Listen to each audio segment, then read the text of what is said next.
জয় গুরু, বন্দে পুরুষোত্তমম। আজকের আলোচ্য বিষয় ইসলামের সার্বজনীন স্বরূপ সম্বন্ধে পরম প্রেমময় শ্রী শ্রী ঠাকুর অনুকূল চন্দ্রের সাথে আলাপন। হক সাহেব বললেন, আপনি রসুলের কথা বলছেন? হিন্দুর মুখে রসুলের কথা তো বড় একটা শুনি না।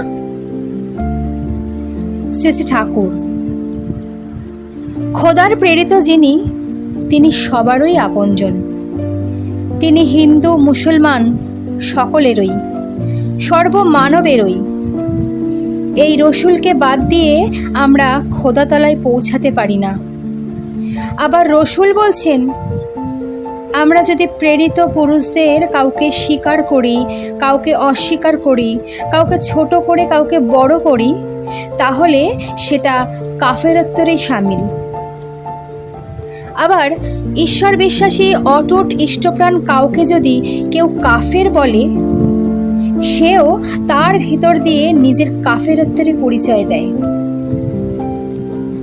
প্রকৃত প্রস্তাবে ধার্মিক কখনো কাফের নয়, আবার কাফের কখনো ধার্মিকও নয়। খাঁটি হিন্দু, মুসলমান, বৌদ্ধ বা খ্রিস্টানে কোনো প্রভেদ নেই, তারা সবাই একপন্থী। প্রত্যেকেরই উচিত প্রত্যেকটি প্রেরিত পুরুষকে শ্রদ্ধা করা। এর ভিতর দিয়েই পারস্পরিক সম্প্রীতি সহজ হয়ে ওঠে। ধর্মের বিকৃতি যাতে না হয়, সেদিকে আমাদের সমবেত লক্ষ্য রাখা উচিত। রসুলের কোনো বাণীর কদর্থ যাতে কেউ না করে, সেদিকে আপনারও যেমন লক্ষ্য রাখা প্রয়োজন, আমারও তেমনই লক্ষ্য রাখা প্রয়োজন। প্রত্যেক মহাপুরুষ সম্বন্ধে প্রত্যেকের এই মনোভাব থাকা উচিত। আমরা পরস্পরকে যত জানি ও শ্রদ্ধা করি, ততই লাভবান হই। যতই অনুধাবন করি, ততই বোধ করতে পারি খোদা এক, তার প্রেরিত পুরুষগণ এক বার্তাবাহী, এবং ধর্ম অর্থাৎ জীবন বৃদ্ধির নীতিও একই। হক সাহেব, ইসলাম ও অন্যান্য ধর্মে তো অনেক পার্থক্য দেখা যায়। শ্রী শ্রী ঠাকুর, মূলগত পার্থক্য কমই পাবেন, তবে দেশ কাল পাত্রানুক বৈশিষ্ট্য অনুযায়ী খুঁটিনাটি ব্যাপারে বিশেষ বিশেষ ব্যবস্থার বিধান থাকতে পারে, এবং আমার তো মনে হয় সেটা ঐক্যেরই নিদর্শন। কারণ প্রত্যেক প্রেরিত পুরুষই বৈশিষ্ট্য পূরণী। এই বৈশিষ্ট্য পূরণের দিক দিয়ে সবার মধ্যে ঐক্য আছে। বৈশিষ্ট্য যেখানে বিচিত্র, সেখানে বৈশিষ্ট্য পূরণী ব্যাপারে বৈচিত্র্যের অভিব্যক্তি থাকবেই। কিন্তু সবটার মূল লক্ষ্য ঈশ্বরমুখী জীবন বৃদ্ধি। আর প্রেরিত পুরুষদের মধ্যে পাবেন পূর্বতনের আপূরণ। পূর্বতনদের সঙ্গে তার বিরোধ নাই, বরং তার মধ্যে আছে সবার পরিপূরণ। হক সাহেব, মূলগত বিষয় যে পার্থক্য নেই, তাই বা বলা যায় কি করে?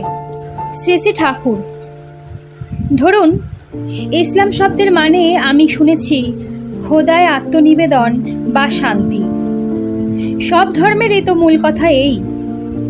সব ধর্ম বললে কথাটা ভুল বলা হয়, কারণ ধর্ম বহু নয়, ধর্ম একই।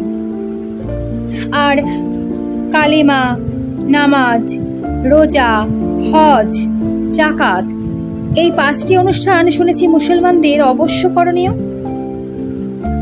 প্রত্যেক শাস্ত্রেই তো এই বিধান আছে, তবে হয়তো ভিন্ন ভাষায় ভিন্ন নামে হতে পারে। কালেমা মানে আমি বুঝি খোদাতালায় বিশ্বাস রেখে প্রেরিত পুরুষকে স্বীকার করে তার অনুশাসনে চলা। এই বিশ্বাস, স্বীকৃতি ও অনুসরণ ধর্মের প্রথম ভিত্তি। হিন্দুর মধ্যেও আছে যুগপুরুষোত্তম বা সদ্গুরুর কাছে দীক্ষা গ্রহণ করে তাকে অনুসরণ করে চলার কথা। খ্রিস্টানদের মধ্যেও আছে অভিষেকের প্রথা। বৌদ্ধরাও আনুষ্ঠানিকভাবে ত্রিশরণ মন্ত্র গ্রহণ করে থাকে বলেই শুনেছি। এই স্বীকৃতি এই পুরুষশ্রেষ্ঠকে আপন করে নেওয়ার মধ্য দিয়েই তার অনুবর্তনে চলার পক্ষে সুবিধা হয়। আর নামাজ মানে সন্ধ্যা, বন্দনা, প্রার্থনা।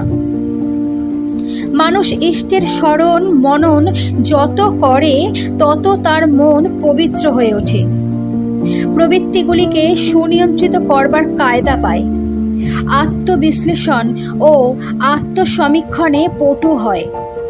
তাছাড়া এতে করে ইষ্টচলনের সম্বেগ বাড়ে। তাই এই নির্দেশও সর্বত্র আছে। আর রোজা মানে ইষ্ট চিন্তাপরায়ণ হয়ে সুনিয়ন্ত্রিত উপবাস। এতে শরীর মনের অনেক গলদ বেরিয়ে যায়, ইচ্ছাশক্তি প্রবল হয়ে ওঠে। শুনেছি বিধিমাপক উপবাস কাম দমনের পক্ষেও সহায়ক। এও সবারই করণীয়, যে যা পথেই চলুক। হজ মানে তীর্থযাত্রা, ভাবসিক্ত হয়ে উঠি, এই বিধানও সবার মধ্যেই আছে। আর জাকাত মানে ধর্মার্থে দান, ইষ্টার্থে উৎসর্গ। এই বাস্তবকরণের ভেতর দিয়ে ইষ্টের প্রতি আমাদের অনুরাগ বাড়ে। তাছাড়া আমাদের উদারণ্য আহরণী কর্ম ইষ্ট সার্থকতায় সার্থক হয়ে উঠতে থাকে। এইভাবে ইষ্ট আমাদের সব কিছুতে অনুপ্রবিষ্ট হয়ে ওঠেন। সংসারে চলতে আমাদের হাজারো তাল নিয়ে চলতে হবে, কিন্তু সবটার মধ্যে যদি ইষ্টকে স্থাপনা করতে পারি, তাহলেই আমরা বহু অনিষ্ট, বিপদ আপদ ও অনর্থের হাত হতে রেহাই পেতেই পারি। আপনাদের যেমন জাকাত আছে, তেমনি অন্যত্র আছে ইষ্টবৃত্তি। এই ইষ্টবৃত্তি যে কত বড় জিনিস, মানুষের কত বড় রক্ষা কবচ, তা করলেই বোঝা যায়। আবার এর ভিতর দিয়ে দুস্থ পরিবেশও প্রভূত উপকৃত হয়। তাহলেই দেখুন মূল জিনিসগুলো সর্বত্র সমান কিনা। শ্রী শ্রী ঠাকুর কথা প্রসঙ্গে বললেন, প্রেরিত পুরুষ যখন যেখানে আসেন, তারা আলাদা সম্প্রদায় করতে আসেন না, তাদের সবার এক কথা। মুসলমান দাদা, ধর্মের কি কোনো রীতি আছে? শ্রী শ্রী ঠাকুর, বাঁচা বাড়াই ধর্ম। মুসলমান দাদা প্রশ্ন করছেন, কারো যদি নামাজের বদলে সন্ধ্যার্নিক ভালো লাগে? শ্রী শ্রী ঠাকুর, ও নামাজ। মুসলমান দাদা আবার প্রশ্ন করলেন, যদিও দুই এক, কিন্তু সমাজের ভয়ে সন্ধ্যা করার সাহসই তো হবে না মুসলমানদের। শ্রী শ্রী ঠাকুর, প্রীতি যেখানে, পরাক্রম সেখানে। মুসলমান দাদা আবারও প্রশ্ন করলেন, পারিপার্শ্বিকের মধ্যে থেকে তা পারা যায় না? শ্রী শ্রী ঠাকুর, না পারলে নামাজ পড়ে সন্ধ্যা করো, যদি ভালো লাগে। ধর্ম দুটো নেই, প্রেরিত পুরুষও দুটো হন না, খোদাও দুটো হন না। খোদা যদি সত্তার ধারয়িতা পালয়িতা হন, এক এক দেশে এক এক প্রথা থাকতে পারে। প্রেরিত পুরুষ পূর্ববর্তীকে অস্বীকার করেন না। বাপ ছেলের সঙ্গে যেমন অবিচ্ছেদ্য যোগ, পূর্ববর্তী ও পরবর্তীর সঙ্গে তেমনই সম্পর্ক। প্রত্যেক প্রেরিত পুরুষ সকলেরই।